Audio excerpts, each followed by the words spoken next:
يا مساء الفل يا ولاد، هنعمل النهارده سمك مشوي بخلطه رهيبه وسمك مقلي بخلطه رهيبه، الاتنين ارغب من بعض. فيلا بينا تعالوا شوف السمك الخطير ده النهارده، وهقول لكم ازاي نغسله بطريقه هتضيع الزفاره نهائي وتحدي. فيلا نقول بسم الله. حطي لايك للفيديو ويلا بينا.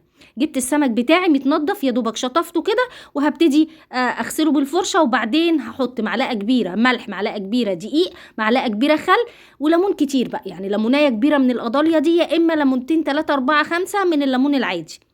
التكايه بقى اللي هتخلي لك الزفاره تروح نهائي وما يبقاش في ريحه الزفاره. البولتي معروف ان هو ليه ريحه شويه.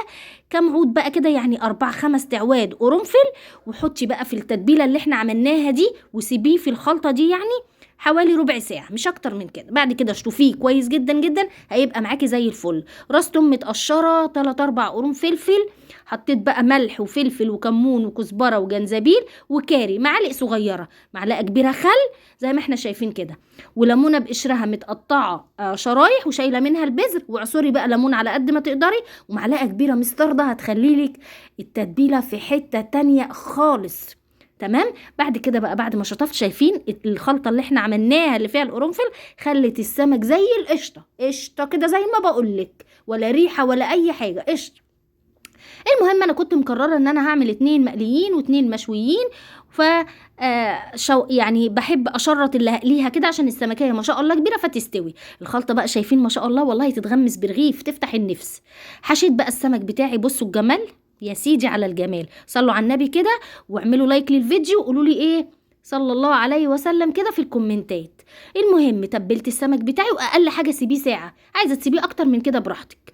جزرايه وطماطمايه وفلفل الوان وبصلايه، بشرت الجزر والبصل، قطعت فلفل وطماطم، شويه ملح وفلفل، وبس كده. هحشي بقى الاتنين اللي انا هشويهم بالرده بالخلطه الحلوه بتاعتنا دي. الله الله.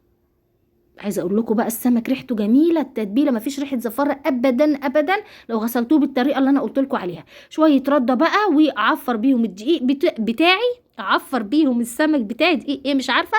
المهم ما علينا، يعني ايه زي ما انتم شايفين كده. بقيه الخلطه هزودها كوبايه ميه واركنها على جنب، واحط كمان فيها شويه من الخلطه اللي هو الخضار الخلطه ده عشان يدي شكل للسمك. الطاسه بقى او الجريل اللي انت مخصصاها لشوي السمك، حطي فيها معلقه زيت تسخن قوي قوي معاكي، وانزلي بالسمك بتاعي ويلا بينا. شويه كركم على كوبايه دقيق كده.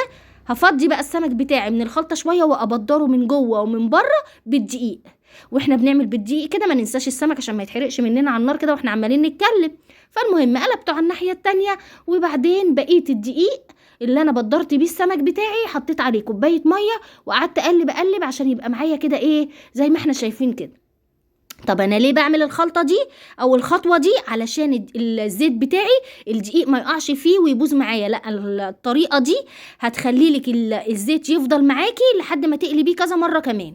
المهم طلعت بقى السمك بتاعي الخطير المقلي والمشوي، وعايزه اقول لكم بقى حطيت عليه الخلطه اللي كنت ركناها على جنب.